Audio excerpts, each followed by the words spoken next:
Hey, what's going on with you guys? Thanks for tapping in with me again today. And if you're new to the channel, I'm Cleveland.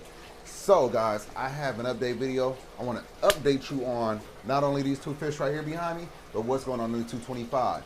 If you caught the last video, you know what's going on. Basically, we moved two fish into the 225 Saltwater Aquarium.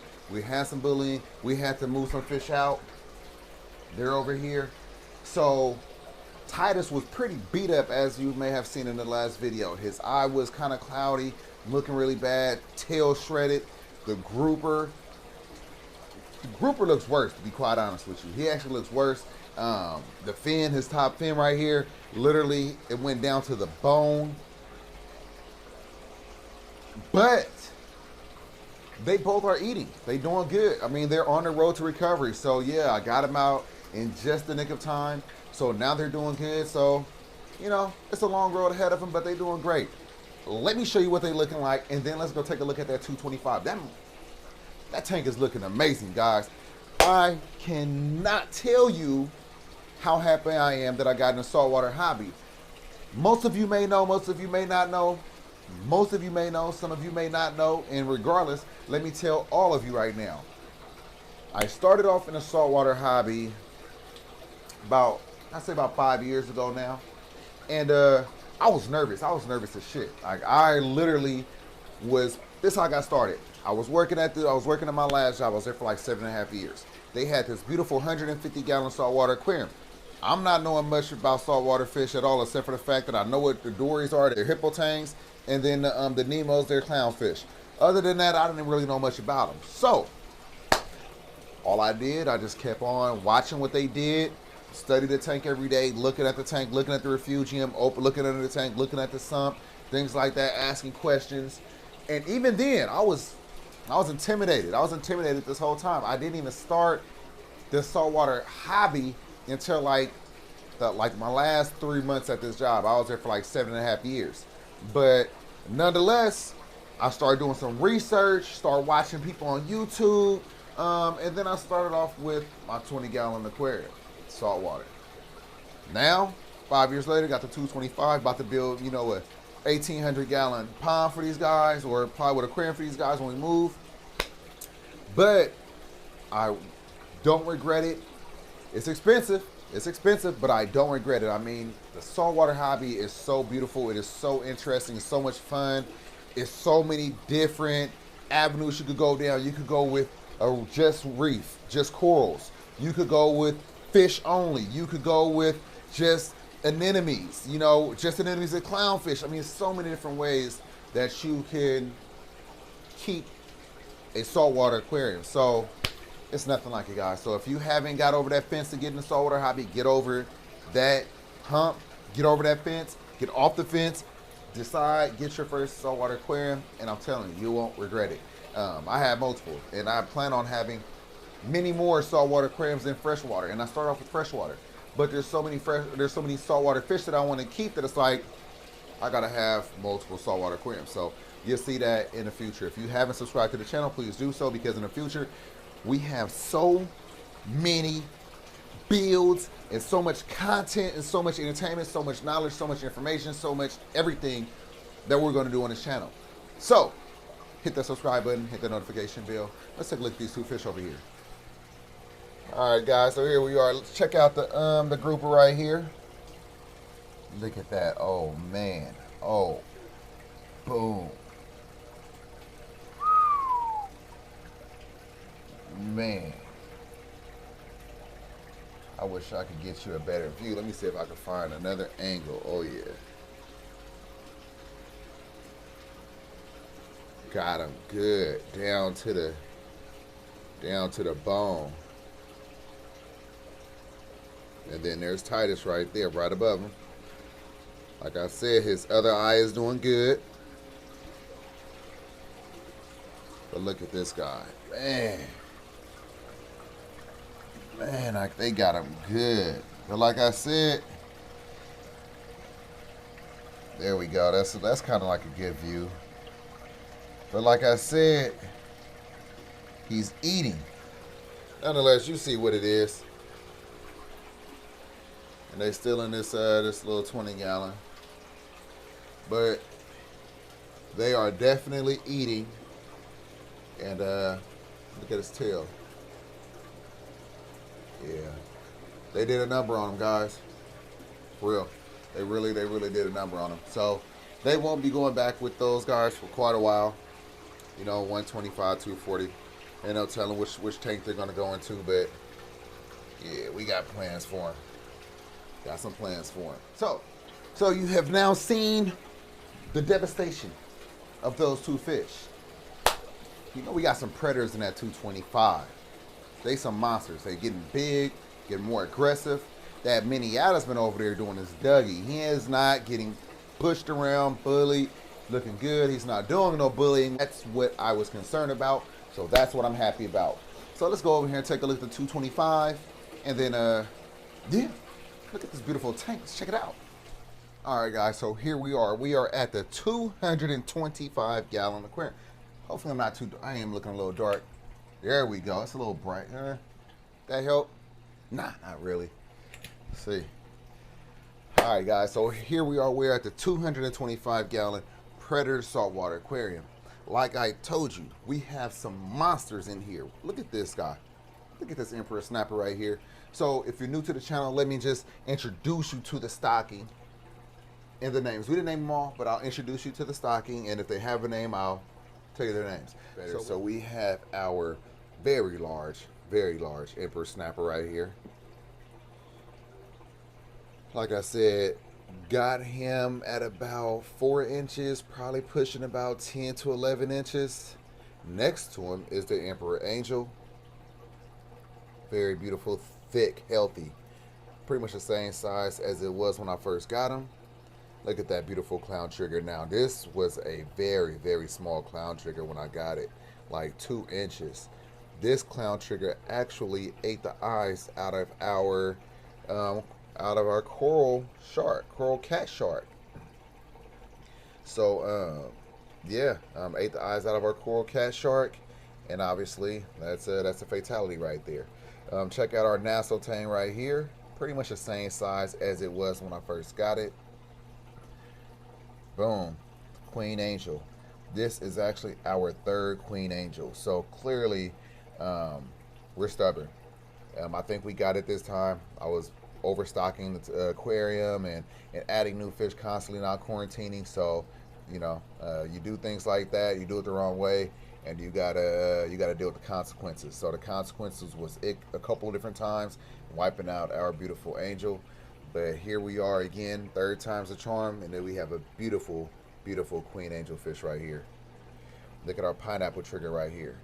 So this guy right here had to have been like 3 inches when we first got him, but now he is aggressive, and yeah, plenty of personality. It's getting huge. He's the one that actually killed our Niger trigger. And also, he's the one that beat the crap out of Titus. Not really surprising, because look at the size of them. And they almost have the same markings. And if you know, you know. If you don't know, let me tell you. When fish look identical, or if they're the same fish, you have a higher rate of aggression being inside your aquarium. So you want to make sure that the fish are not exactly the same, not the same patterns, not the same body shape, things like that. It's also different rules that, you know, and things that you could consider when you do this, but I'm just saying, just give you the basics, you know. So the fact that this one looks exactly like Titus, instant issues. Titus was actually a bully to this guy prior to me removing Titus, but as you can see, this guy is freaking massive now, probably, and he's full of attitude. And like I said, he's probably about like 5 inches right now. I don't even know why he's acting like that. But beautiful, beautiful fish. All right, we have our sailfin right here. Absolutely stunning, stunner for real. We have our magnificent fox-faced rabbitfish. I feel like this is the most beautiful fox-faced rabbitfish of all. I had the other one, but nothing like the magnificent. That's why his name is Mac.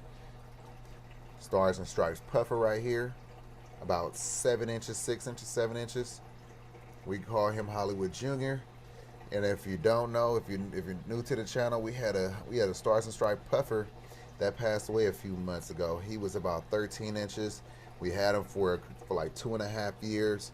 Uh, real true channel mascot. So we just been naming him Hollywood Junior in respects to Hollywood. All right, we have this spotted rabbitfish right here. This guy's gotten massive. I would say this guy's about 7-8 inches, easy. All right, who else we got? We have our orange line trigger, little bully. Some of you may know these guys right here are true jerks, super aggressive. But he's the runt in the tank thus far.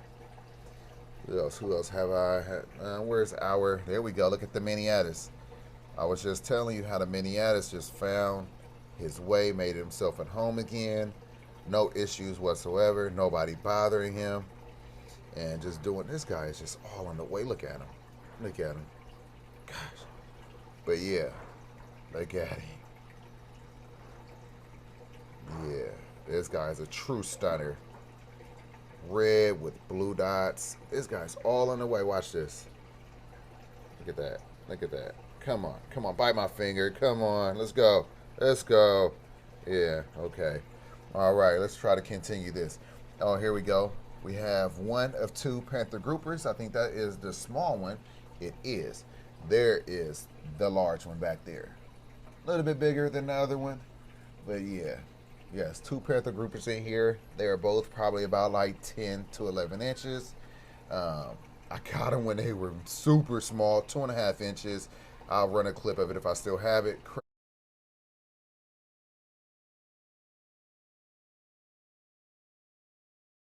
Crazy. But I also posted a YouTube video of it when I got them. Who else? Who else do we have in here? Did I miss anybody? Well, of course, we have our Tessellata Eel right here. We've had him for at least 2.5 years. Got him when he was super small. Still quite short, but getting girthy.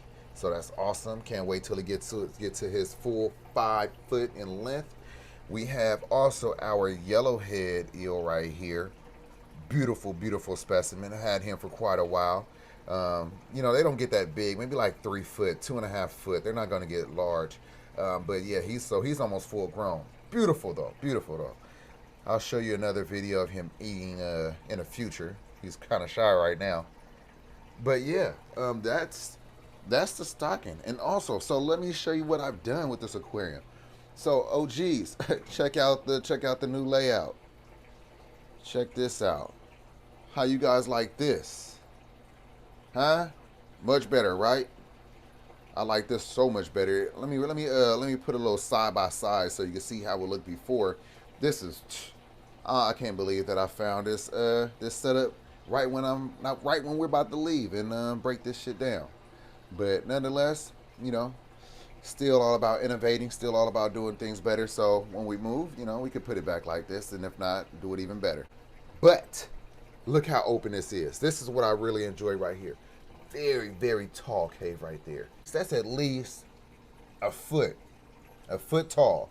So if this was a bigger aquarium, it could actually go through there at a foot tall. This is what you want. Look at this opening. Massive openings. And you see where the fish are chilling, right? Look down there. One grouper down there, other one right there. You know, you see this guy right here. You know, the eels right here, they be all the way up there, huh? They be down up in here, as you can see. So yeah. And I like how I have the rock work so tall right here, because again, swim through 1, 2, 3 swim throughs right there. And that's what I've learned with keeping aggressive fish. You want to keep the visual barriers. You want to keep the swim throughs instead of caves, so they can't just try to completely just take it over. You know, when it's like a dead end, they really just take it. They just back into it, and they just fight off anybody that go by there. But when it's a swim through, you know, it's kind of like, you know, it's everybody's, you know. But yeah, look at that. And so this tank is only 6 feet long. It's about 30 inches wide, 30 inches tall. But these guys are going to go into something massive, guys. I have a broken 225, the previous one just like this, identical, that broke. I'm going to basically take out the panels and I'm going to make a 15-foot aquarium. I'm thinking 15 foot by 4 foot by 3 foot. I don't want the tall. I don't need it very tall. I don't need it 4 foot tall, but I want it 4 foot wide. That's the plan, guys. I cannot wait. It's going to be amazing. But yeah, so I hope that you enjoyed looking at this aquarium. I mean, this aquarium is one of my favorites. I have some big aquariums. I have many aquariums, but this is definitely, these two, this one and the 240 right there. I mean, you kind of expect that, right? It's a big one. It's a big aquarium, right? Yeah. So, nonetheless, and then the stocking, guys. I love the stocking of this aquarium. I hope you agree. If you agree, let me know in the comments down below if you agree that the stocking of this aquarium is just as beautiful as the aquarium itself. I think it actually makes the aquarium. I've seen some big aquariums that don't look that good because of the stocking. This stocking right here, between the eels and the groupers and the multiple triggers and the multiple, tangs, like, and he's over here just whatever. If you've seen it, you've seen it. If you didn't, you didn't. Looks like a little bomb. Looks like a little bomb, a little fart bomb. But anyway, yeah, like I was saying, I think the stocking really makes this aquarium that much better. The variety, I think I do a okay job with scaping. It's to my liking. But anyway, yeah, I really hope that you guys enjoyed this video. I hope that you learned something. Don't forget to like, comment, subscribe, hit that notification bell. Follow me on Instagram at The Fish Corner. Follow me on Facebook, The Fish Corner. Follow me on TikTok, The Fish Corner. And until next time, guys, as always, I love y'all. Peace! Hey,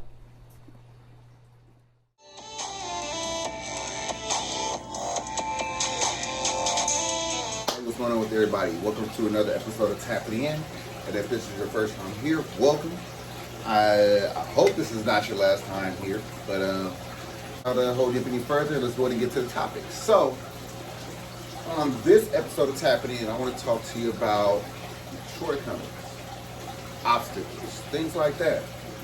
Did you know that when you fight for your shortcomings or your obstacles or your challenges or something that you're not necessarily good at, when you fight for those kind of things, you get to keep those things? Did you know that? It's true.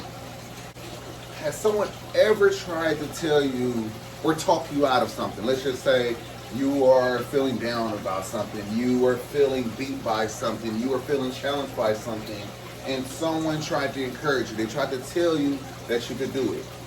Have you ever came up with excuses on why your thinking or your thought process is valid, why you really can't do something? Give you an example. If someone say, I got a job for you, you just gotta make it down there by 8 o'clock in the morning. And someone say, I don't have a way to get there. They say, I can't get up that early. They say, I don't have nothing to wear. They have this list of reasons on why they can't get to the job. See, when that person said they couldn't do it, they were absolutely right. Whenever you say you can't do something, you're absolutely right. It's true. You already decided in your mind that you can't do it, so in your mind, it just can't be done. So it doesn't get done. Once you say you can do it, your mind automatically starts trying to figure out a way to get it done. If that person would have committed themselves to saying, okay, I will be there, now your mind starts working. It starts finding ways of you getting there. You say you don't have no clothes, find a way for you to get some clothes. You say you don't have no way to get there, find a way for you to get there. Say that you can't get up early. You set that alarm, you get up early. You do the things that you need to do in order to get that done. So, you should really consider, again, I say it all the time, that self-talk. It's really important to consider the things that you're saying to yourself. Do not fight for your shortcomings. Do not fight for your obstacles. Don't do it. Why? Why would you fight for obstacles? Why would you fight for shortcomings? It makes no sense. If you're going through it, if it's challenging, understand that you could fall over the finish line. You could necessarily fall over the finish line. The whole point is just getting over it. Didn't nobody say that you had to sprint across the finish line? Nobody said you had to stroll across the finish line. Who said that? The whole point is getting over it. So, don't fight for these damn shortcomings. Don't fight for these obstacles. Look at the obstacle for what it is. Look at the shortcoming for what it is. And tell yourself, you can get over it. You can get around it. You can get through it. That's what you could do. And if you apply that with everything that you do in life, if it's something that you actually want to do, because again, you don't have to be great at everything. Just be great at what you want to be great at. That's the beauty of it. Whatever you want to be great at, that's what you do. But never allow these things to scare you. Never allow these things to make you freeze up. Never allow these things to immobilize you so you do not accomplish your dreams. Got it? Okay. So, these happening topics, right? They're short. They're not long. I keep on saying I'm going to make a whole separate YouTube channel for these topics. I think I should, because I want to make sure that people are actually watching them, because put method in the video, people don't even wait around until the end, so the whole thing just gets missed. For those of you that are actually watching until the end, thank you. Like, y'all, 10K. People look out, you got something coming for sure. But for the ones that don't, stick around. Stick around for these topics.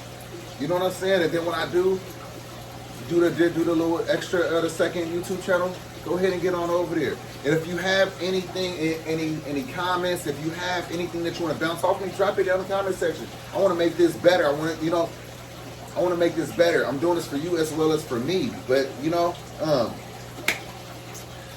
I can't read minds, guys. You got to talk to me. You talk to me, I'll talk back. But anyway, so hope you enjoyed this episode of Tapping In, and catch you on the next one. I love you guys. Peace.